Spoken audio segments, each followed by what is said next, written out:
I am joined by YugiTuber extraordinaire, according to Politico, MBT.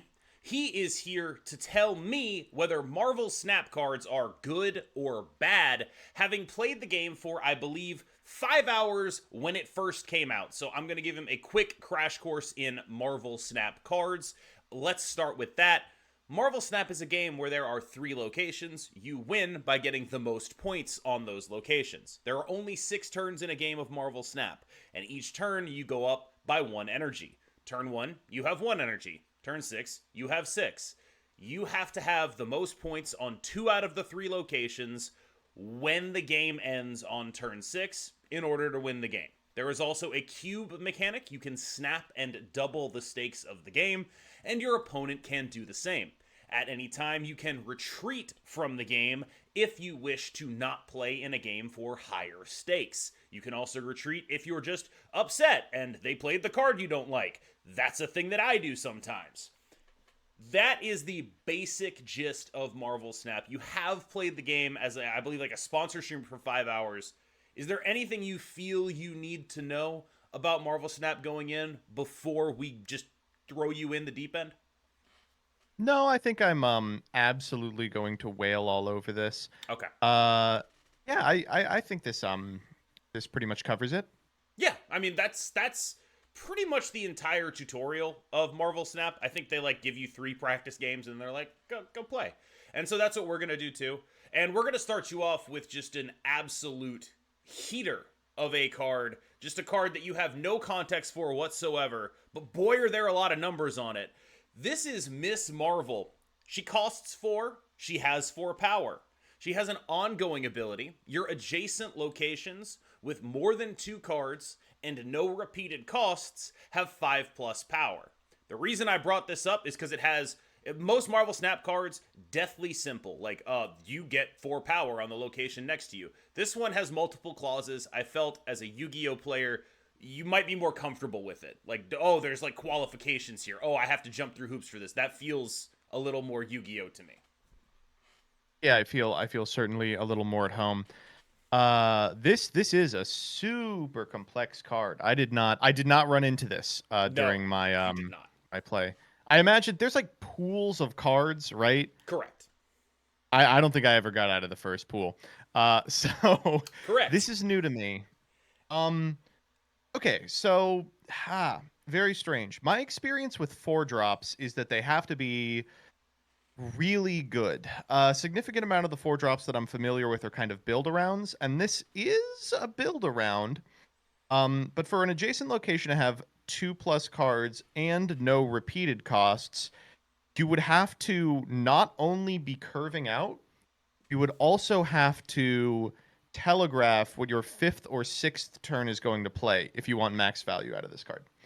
Adjacent locations is also really weird because it means that you want to be playing this in the center column, but I know the way location reveals work, that's not always possible or not always optimal.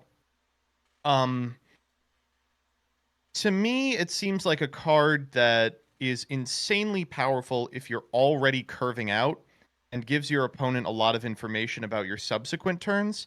And I feel like a scenario where you're already curving out, provided you've built your deck in a way to take advantage of it, you're already feeling pretty good. You know, you add to that the fact that its effect seems pretty inflexible, and it doesn't seem like a consistently powerful card.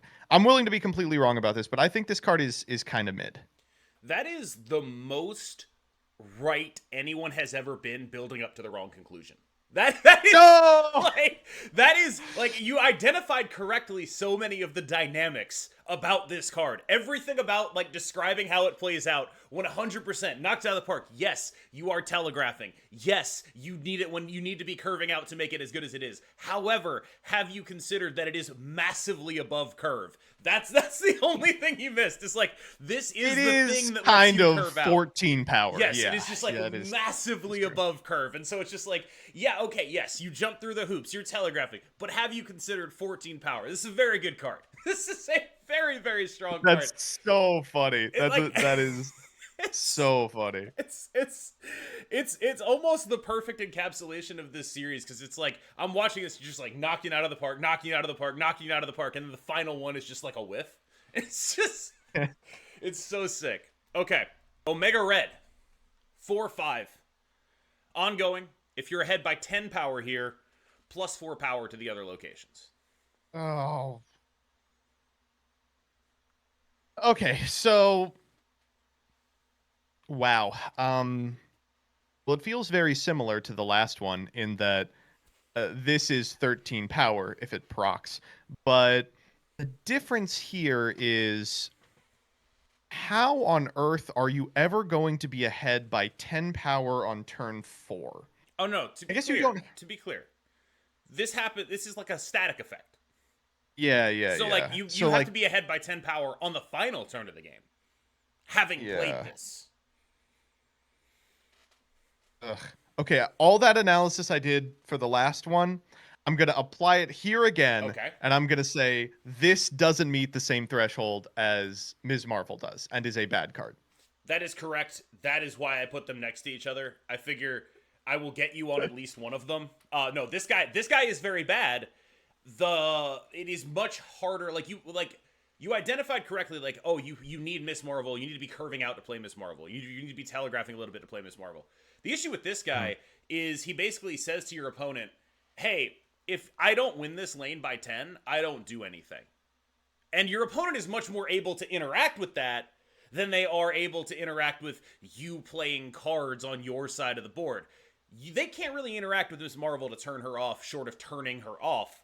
They can interact with this guy by just being like, oh, well, you're not going to win that lane. And so he sucks. I guess I'll go in on the lane. Yeah. Iron Man, show up. Yes. I don't know if people play Iron Man, but yeah. That's the major issue Omega Red has. He is much, much worse. And I will say it is like borderline criminal that Miss Marvel has the ability to give +5 with like much easier conditions, while this guy only gives +4. Actually malpractice.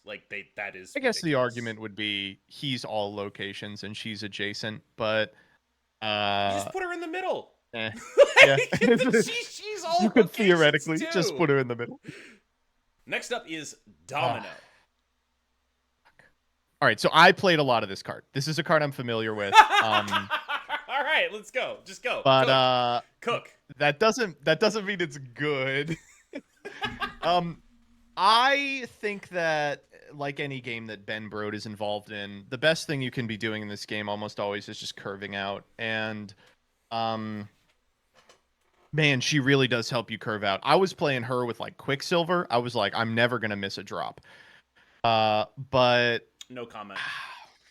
I know Quicksilver is probably dog water.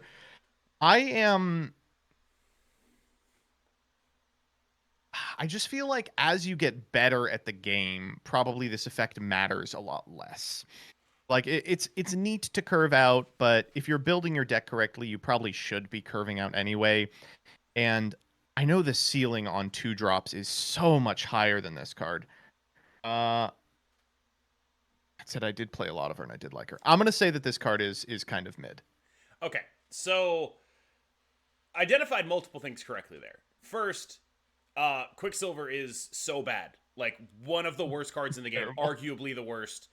I didn't put him on here specifically. I put her on here because she's, like, a little more compelling, right? Like, you put Quicksilver on here, it's very obvious that it's like, all right, well, you're trying to get me. That card sucks, right? Domino, on the other hand, also sucks, but looks like she doesn't suck. And that's what's happening here. She is very, very bad. Because, yes, curving out is correct, but playing a vanilla 2/3 is so much worse. It is, like, there's this weird thing that happens in Marvel Snap, actually, where the turns where power really shows up tend to invalidate, like, being able to just, like, play vanilla stuff early. So, like, if you're playing a Miss Marvel, there's very few worlds where a 2/3 matters unless there's some upside strapped onto the 2/3. And there are plenty of 2/3s with upside, and you're probably running, like, 3 of them in your deck, so Domino isn't really helping that happen. She is a card that I actually like conceptually, and Quicksilver as well, because what they do is compensate for the fact that Snap does not have a mulligan system. That's how, like, if you're someone who's like, oh, I hate that I can't mulligan in this game, I just want to play my cards, those cards exist. and they were actually put into the game to make people feel better about that. However, they are I quite remember bad. reading this. Yeah, it was Yes. like the Broad one where he was like, we put Quicksilver in the starter, and all of the Yes. feedback just evaporated. Yes. And like they're quite bad, but they serve an incredibly useful purpose. And Domino I put on here specifically because like she's a card that like when I have the excuse to play her, I will. However, I have not had that excuse in like a year and a half. So Yeah, like it's that's I rough. totally 100% get it. But last time I checked, this was one of the 5 worst win rate cards in the game. Ooh. Lockjaw. After you play a card here, you swap it with a card in your deck once per turn. You swap what? The card you play or Yeah, Lockjaw? no, the card you played. Do you get to pick which card you swap it No, with? no, Oh. God, no. This is a Ben Brode game. What are you talking about? Yeah. Any card? You play a card there, and it shuffles it into the deck and gives you a random one from your deck. This is an insanely fun card. I do not think it is remotely good. I hate to break it to you, this card is great. Like, How could that possibly be the case? okay, so I guess I'll just spoil it. There was a card I was going to ask you about that I guess I'm not going to ask you about now. Because in order to explain how that could possibly be the case, I need to talk about that other card. Mhm. So basically, the way this ends up being a good card is your deck is just full of giant idiots and then small Yeah. guys, right? And so Mhm. there's a card that puts. We'll just show it to you. I was gonna ask you to evaluate Thanos. He shuffles the Infinity Oh. Stones into your deck, and each of these is like a 1/1 that draws a card. And so you just chuck them Oh, into Lockjaw over and over. yeah. Okay. Yeah, Yeah. With, like, with this context, yes. Like, seems pretty good. So you just play this, and your entire deck is like 6 drops, and then you Lockjaw. yeah, pretty much. Like, it's not like your entire deck is 6 drops. You have plans when you don't Lockjaw, but like, a lot of your deck is the ones from Thanos, and then just like, 7 of the 12 normal cards in your deck are just like 10 plus power. So you're just like, I am pretty likely to get something stupid out of the Lockjaw here. And Thanos sort of provides his own level of control. So you're not only a Lockjaw deck, it's just like, X% of the time, you just cheat. And that's just a valuable card to have in a deck like that. That's it's a real Grim Patron Warsong Commander style setup. You think so? It Yeah, always it's struck like me 2 cards more. that are just not good. No, that's not true. Okay. No. Thanos is great. I can see Thanos being like good on its own, but Thanos is a obviously the great dog. card. Lockjaw is like I don't know exactly how to, like Lockjaw is Barnes. Like it's something along those lines. It's like you like big priest type card where it's just like Okay. a decent amount of the time this isn't gonna do something, but when it does something, you just like, oh, I'm dead. That's cool. You beat me. I'm super dead. And so like that's sort of how Lockjaw is. It's just like it's only ever good when it's heinous, Mhm. and when it's not heinous, it's just not very good. I could see that. Yeah, that's okay. That's a good example. Next up is Deadpool. When this card is destroyed, return it to your hand with double the power. Oh man, I just have no way to evaluate this card. Yeah, it does require a lot of context, but I also feel like Deadpool sort of implies its own context, which is, I will tell you, there are plenty of ways to destroy this guy. Yeah, it's kind of weird because it's like it is a build around, but it comes down early, which is weird. Mm-hmm. Like the build arounds that are like 6 drops make sense because you're going to see half your deck, and like you can all but guarantee you find them. But like you want this guy, I would imagine, in a deck that abuses him. You want to find him turn 1, pop him turn 2 and 3 and 4 and 5 or whatever. Uh, let me think about the numbers real quick. Does he cost 1 every time? Yeah. So you play off curve a couple of turns, and the first time he pops, he sucks. The second time, he's kind of mid. By the third time, he's a 1-drop 8, which is good. That's like crazy strong, but that comes down earliest turn 4, and we just looked at a card that gets you 15 power on turn 4. Of course, not for 1 mana. This looks like a really cool and fun build around. Uh, if you put a static buff on this guy on the field and then pop him, does it double the static buff or the original number?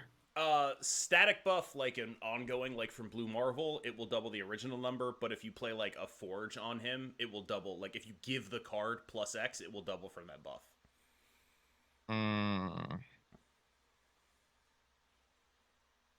I'm gonna say because of that specific interaction that this card is good.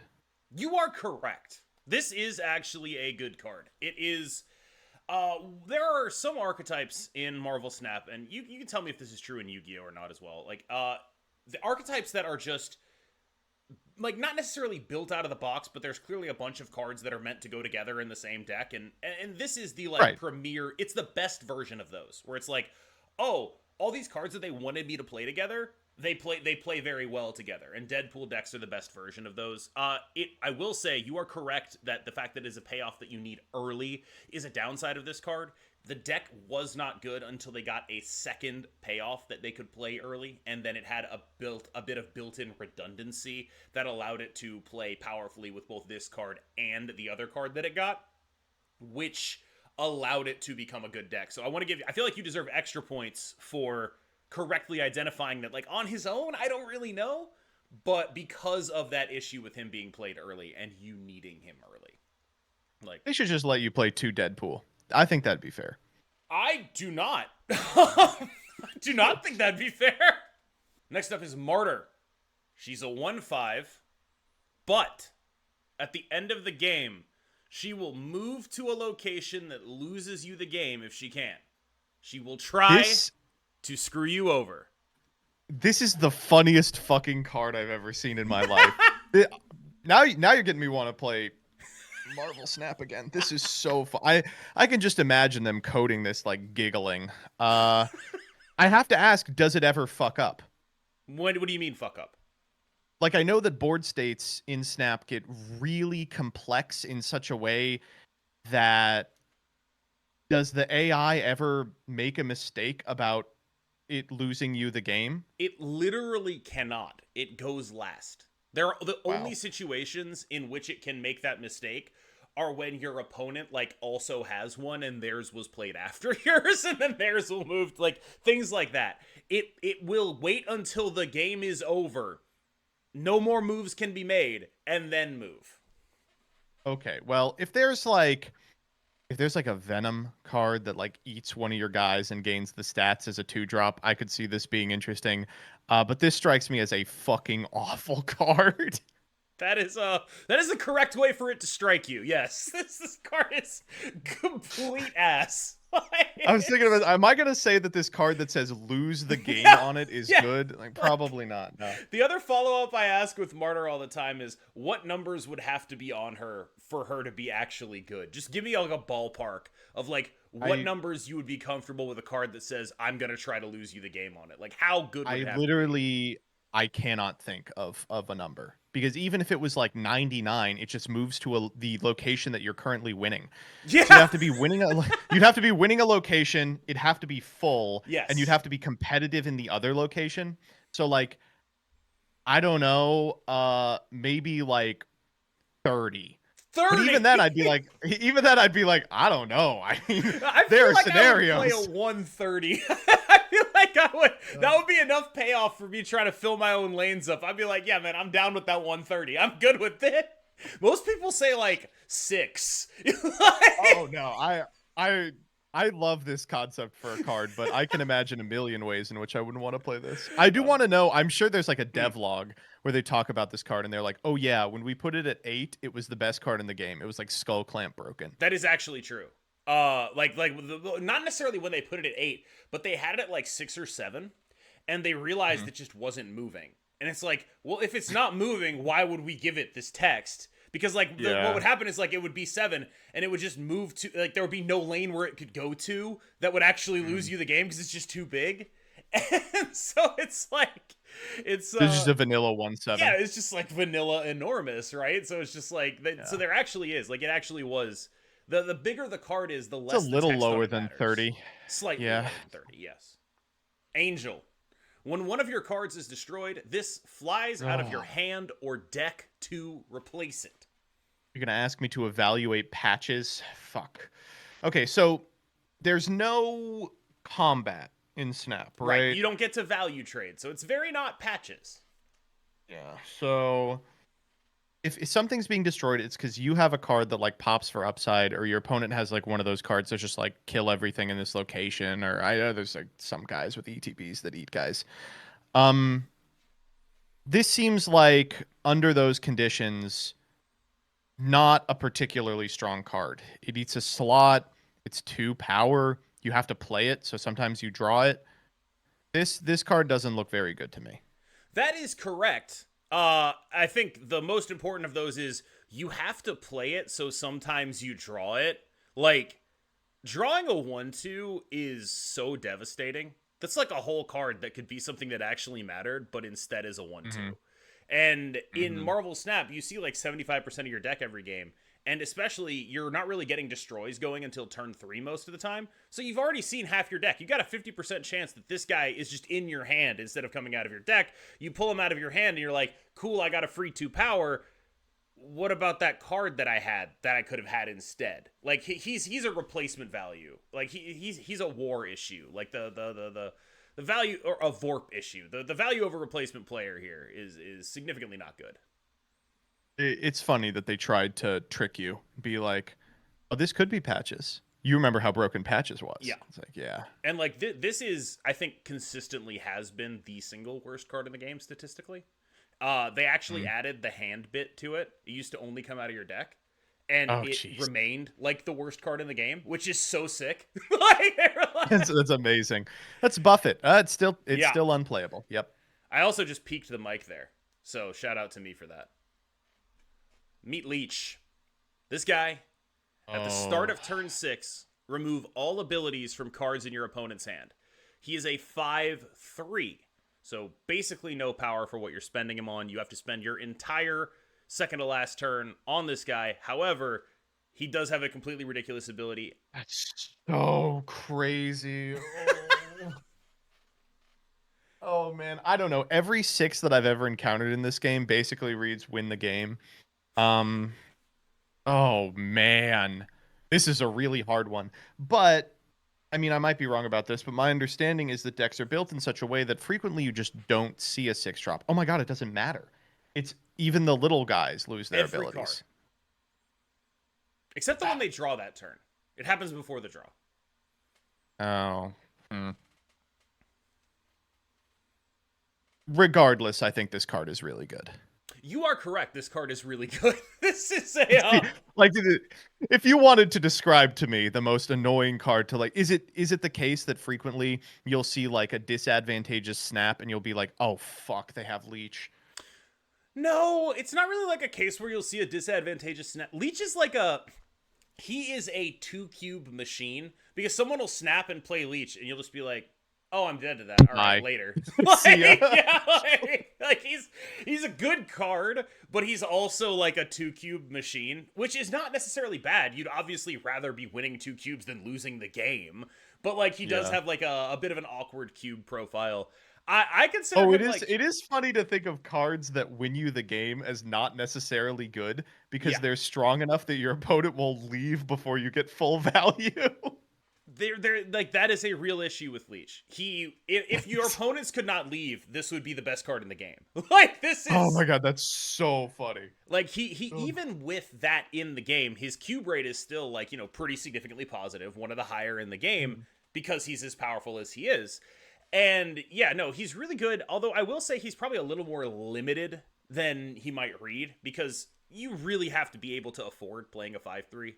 Even if it's a Oh 5/3 that yeah. does this, like if you can't afford playing a 5/3, if you don't have significant amounts of power coming down in order to actually win the game after this guy shows up, it's a little bit difficult. And so I think a lot of the thing that people hate about Leech decks is when a deck is good enough to run Leech and not get punished for it.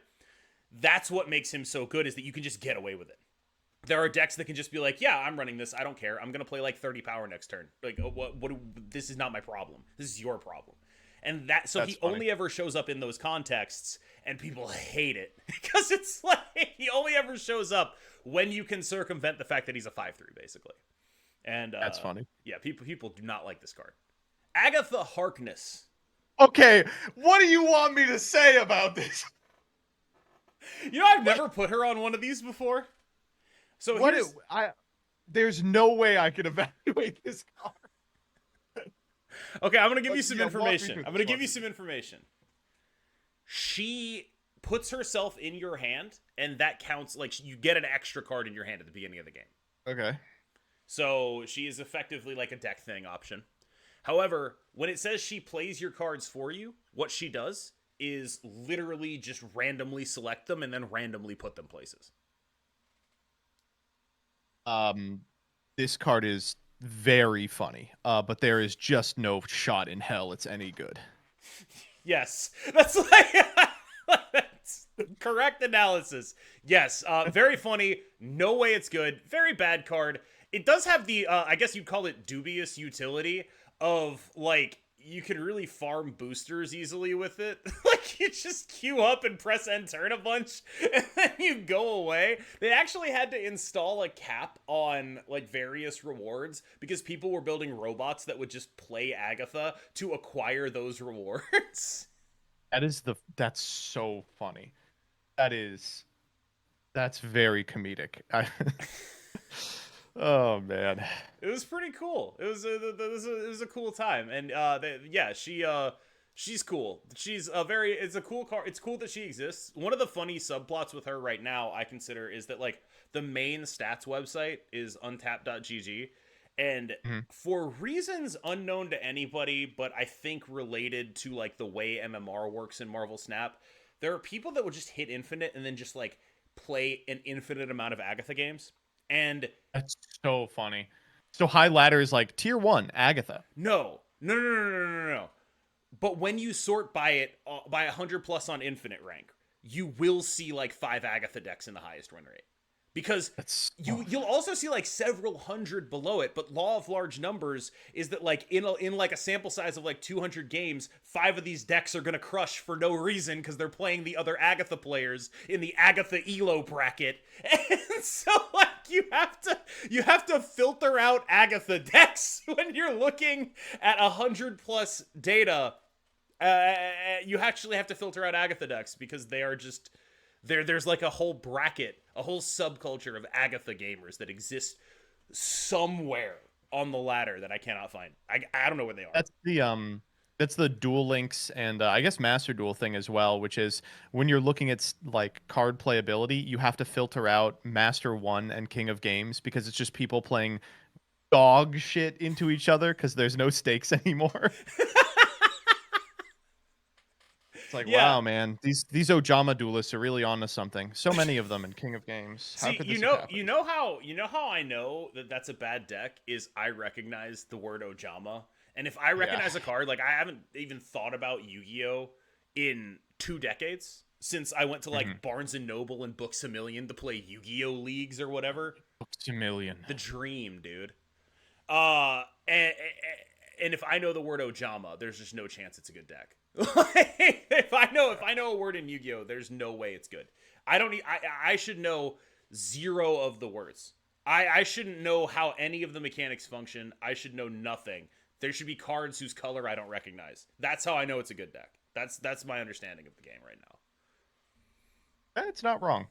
Uatu, the Watcher, a 1/2. But at the start of the game, you get to see the right location. His big head lets you inspect the future. Does this trigger if he's in your deck, or does he Yes. have to be in your hand? Everywhere. Oh man. Okay, so information is crazy in this game. I feel like knowing locations before they hit has the potential to go really hard, especially if it's one of those locations that's like really fucked up. Um, does your opponent get to know that you saw? I don't think so. But opposing VFX is a little finicky in Marvel Snap. Like, I do not believe so though. It's weird because it was like if your opponent knew, they could just play this like around it, like play respective of your play. No, your opponent does not. But I mean, it sounds like a really good effect, and advance notice of locations can be really strong, but I feel like it's still not worth the 1/2 or the slot in the deck. I think this card's not great. That is correct. Every word of that. Like it's cool and interesting, and information can be valuable, but it's not worth the 1/2, and it's not worth the slot in the deck. And How did they make the Watcher bad? This guy's omnipotent. You're like the only Uatu fanboy I've ever met. I've never heard anyone be like, "How could they make Uatu bad?" That's crazy. No one's ever said that. I was First time ever. big into Marvel like comics in like the early aughts, and I liked everything related to like the Watchers period. I thought was so cool. I was a big slut for like those like meta-textual kind of characters, and Sure. it really and then he was in What If, right? The like Yeah. TV show. Ultron domed him. He kicked ass in that. I thought it was cool, and he sucks shit here. I was like, because he's such a hard character to write. It's like, oh, I'm sworn never to interfere. It's like, okay, then that's not engaging at all. But Correct. So many writers have done so many really interesting things with the concept of the Watchers, and unfortunately, he sucks shit in the game. Whatever.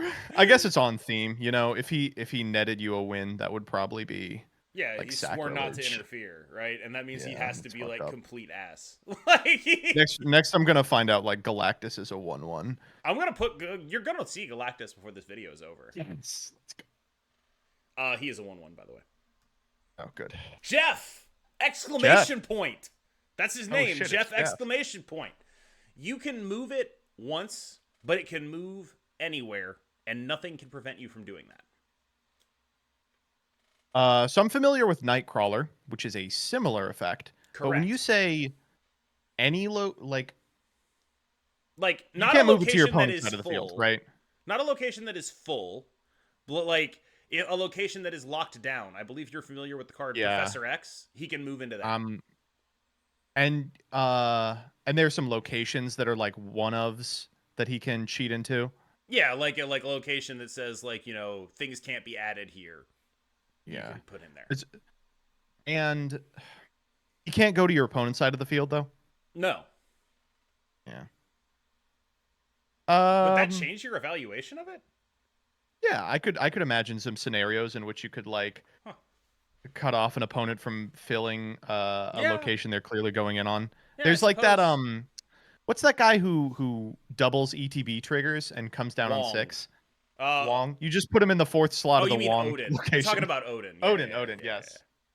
That would probably be impossible to implement, right? Because like you would have the chance to move him over there on the same turn they would have the chance to fill it up. That's I don't think they could do that. This guy seems fun. I think he's good. I think that like he's not really well statted, but cheating limits is fun. I don't think this card is good, but I want it to be good very much. See, that's so what I I'm was gonna gonna ask. say Like, are you just saying it's good because he's a cute shark and his name is Jeff? Yeah, I don't want to let him down. You know, Well, somehow you have backed ass backwards into the correct answer here. Jeff is amazing. Jeff is like a really good card.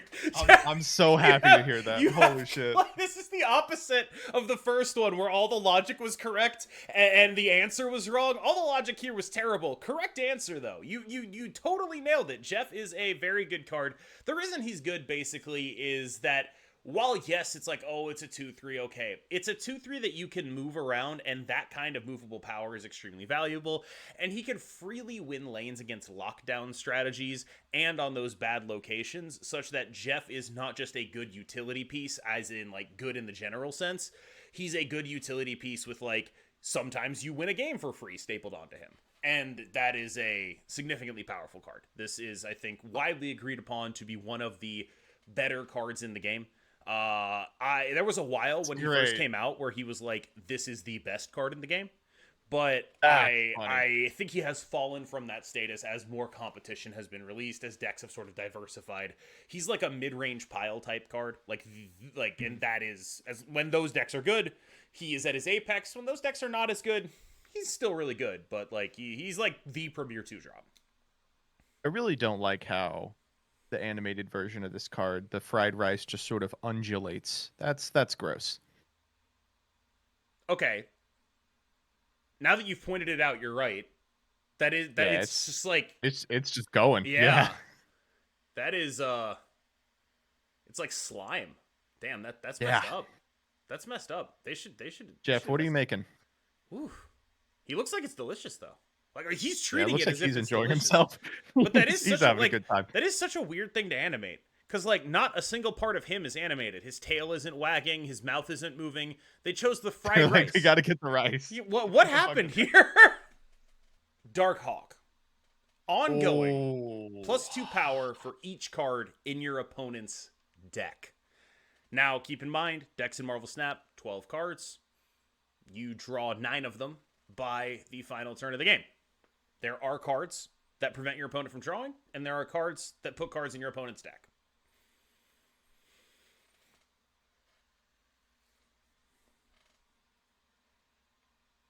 Yeah, this card's got to be good. I'm willing to be wrong about this, but like I've played games where what's that stupid ass card that puts rocks in your deck? I just feel like even with one card that enables it, it gets up to like 16, which seems nice. How are you saying? I'm gonna say this 16. Because you draw 9, right? So they have 3 cards in their deck, so that's 6. It's 6, and then it goes to 8 with 1 rock. I thought it put 5 rocks in their deck. No, that's a location that puts 5 rocks in your deck. Oh. That's Subterranea. There is not a card that puts 5 rocks. Good lord. Yeah, that would be a good card if there was a card that put 5 rocks in your deck. That would be crazy. Okay, well, I guess the question is, the only thing that's going to determine if this is playable or not is if there's enough cards that enable it. I've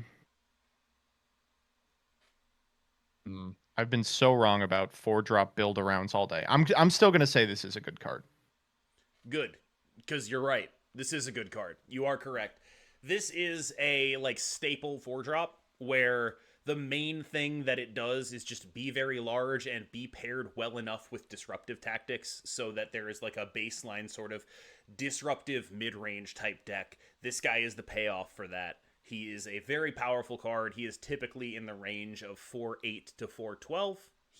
That's significantly above rate, and it requires work that you already want to do. Disrupting your opponent's draws, putting rocks in their deck, making their plan weaker. That's stuff you already want to do. He's payoff for things that you already want to do, and so he's good in that vein. Zabu. 2/2. Ongoing. Your 4-cost cards cost 1 less. There's also a minimum 1 on there, which is really funny because, like, I don't think that's ever mattered in a million years. I guess there's like a scenario where isn't there like a location that just clones a guy? Yeah. He would otherwise reduce them to 0. That's funny. You'd need 4 of him to reduce them to 0, though. Yeah. It seems unlikely to me, but it's probably not going to happen. Yeah. Man, he still seems all right. He still seems pretty good. Just getting to play a little more on curve. It means you get to play 2 4-drops turn 6 if you want. I think this card is good. You are correct, and that is exactly why. The 4-drop on 3 and the 2 on 6. Those are the power turns for Zabu. 100% correct analysis. Actually kind of annoyed at how correct you're being about this kind of stuff. Like, there's like yeah, there's like some misses around the edges, but like you keep nailing these like inherent dynamics of cards that I genuinely think like most people who are doing Marvel Snap content miss at first glance. Like these are like dynamics that people had to learn over time, and you're just like, oh yeah, no, that's when it matters. And yeah, so like Zabu on 5, that's really important. Zabu on 3, Zabu on 2, that's really important because those are your power turns. Yeah, okay, yeah. And it's like, yeah, no, that is 100% exactly correct. I would say this is a top 5 card in the game, and I might be underselling it. What he does is extremely powerful, and he is a big reason that the amount of 4-drops that are extremely powerful are such an outsized impact on the metagame because they're not always 4-drops. Sometimes they're, half your 6-drop. Sometimes they're your 3-drop. And he is pretty disgusting about that. I told you I'd get you to go see Galactus, all right? Oh, We just lost you. this effect is so cool. Yeah, they didn't Uatu this guy. What a cool effect. Okay. If you're winning this location, and this is your only card here, destroy all other locations. Mm-hmm. Okay, so let me see if I understand what's going on here. So in order for this to trigger, yes, I guess it probably reads your opponent's cards first. The way it works is this is like a kind of an in-depth thing, but like whoever's cards reveal, like the order in which cards are revealed is determined by who is currently winning the game. So, if your opponent has unrevealed cards there and they are winning the game, their cards will reveal before yours. If they have unrevealed cards there and you are winning the game, he will reveal and then their cards will reveal. I guess it doesn't matter, right? Because if you're winning this location, everything else is destroyed and then you win. And then your opponent reveals 2 cards that win them the location and then they win the entire game. Yep. So, yeah, the order doesn't really matter. What an interesting effect. So my experience with the game has been there are occasionally games in which just one location for one reason or another just never gets populated. So it's not like your opponent could always read that you're about to Galactus somewhere. But I do like the fact that there's always this implicit fear that they could. It being your only card there is really rough because it means your opponent has to have neglected a location, right, for you to be able to trigger the effect. Man. Evaluating this one just kind of, I think, depends on getting a read on how people play Marvel Snap. Because, I don't know, did you ever play Artifact? No. Which I think puts me in company with most people on the planet. Yeah, like almost everybody. I didn't either, but I remember the concept was like you're kind of simultaneously playing 3 games. And what happens sometimes is you just like let one game go so you can like focus on the other 2. And if that's super frequent in Snap, then this card could be really good. But I think there's no way a good player would do that because like the power of all of the 6-drops means that you can flip one of those 2 locations really easily if you sequence correctly, and then you just lose because you're at 1-3. This card is really, really cool, but I am having a hard time imagining like a use case for it. So I'm gonna say, despite the fact that Galactus he kicks ass, I think he's not great. I think that is a roughly correct analysis. I will say this is one of the more nerfed cards in Marvel Snap because every time it actually approaches being good, they're like, get that shit the fuck out of here. Yeah, that's the other thing is like there's no world in which this effect is playable and the game is fun. Right. Like there have been metagames where Galactus is not like the best deck, but like maybe, 10% of decks, and those metagames have invariably resulted in Galactus getting absolutely nuked. Like just damn, that's he used to not have the if you're winning this location clause, and he was like a 6/2. So what you do is you just like ramp him out and then play him and then play arbitrarily large guy on the lane, and it would be like, oh, I win, cool, I'm glad you enjoyed. Oh, he was you would just cheat his like mana limit, Yeah, and yeah. then you'd be like, You all just right, like enjoy your next turn, yeah, asshole. yeah. Like that would basically be it, right? Like he tends to be played in that context where it's like you're just like you're not even playing him on turn 6. I'm just gonna play this and then play the biggest guy you've ever seen. Get the fuck out of here. And Mhm. they got rid of that play pattern pretty quickly. And then they released him as a 6/7 right as they released a card that says like if you're winning the game, you destroy all the cards your opponent plays this turn. And so then it became ramp him out into that thing, and then if you were winning the game, you just win the game. And then they Hmm. nerfed him again, and now he's a 6/5. So that's the Galactus Well, journey. that's rough. I mean, that's Marvel though. They can't let this guy win. Yeah, they're the Fantastic Four. Like you can't let Galactus eat the world. Come on now. I'm excited to see how they're going to manage this in the movies. I I've pretty clearly dipped out of Marvel for mm-hmm. years, but Galactus, I would come back for Galactus. All right, so we've figured out a way to get at least one person to watch the latest MCU thing. Is just put Galactus in it. I will sit through Eternals if Galactus shows up at I the end. still have not watched Eternals. All right, I believe that's our time. MBT, you were phenomenal. You did amazing. I was really impressed with the way you were able to grasp the shape of the game, having only played it for what 5 hours a year ago. Like that's what we're talking about right Yeah, now. it was at release, but Yeah, it's fun. The unfortunate truth about Marvel Snap is I thought the game was fun. I thought the gameplay was alluring. I grew up with these comics, so despite the fact that I've been a little frustrated with like the MCU, I do have a lot of affection for these characters. Um, but I just don't have the time to get, you know, mentally invested in another card game. Is the right. unfortunate truth of the thing. I will say there's This just a would be on the lot short less list. reading. There's a lot less reading in this game. Like There is a there's lot less. I have noticed. significantly less reading. It is like this is like the longest text box we have. It's and to be fair, like you look at it like a Marvel Snap here, it's like 2 clauses. What? It's crazy. They're getting real spicy. You guys don't even have missing the timing. Holy! I don't even know what those words mean. Oh, good. Keep it that way. MVT, where can people find you? Oh, I'm everywhere at MBT Yu-Gi-Oh on Twitter, Twitch, YouTube, and I think the Discord and Patreon have that tag as well.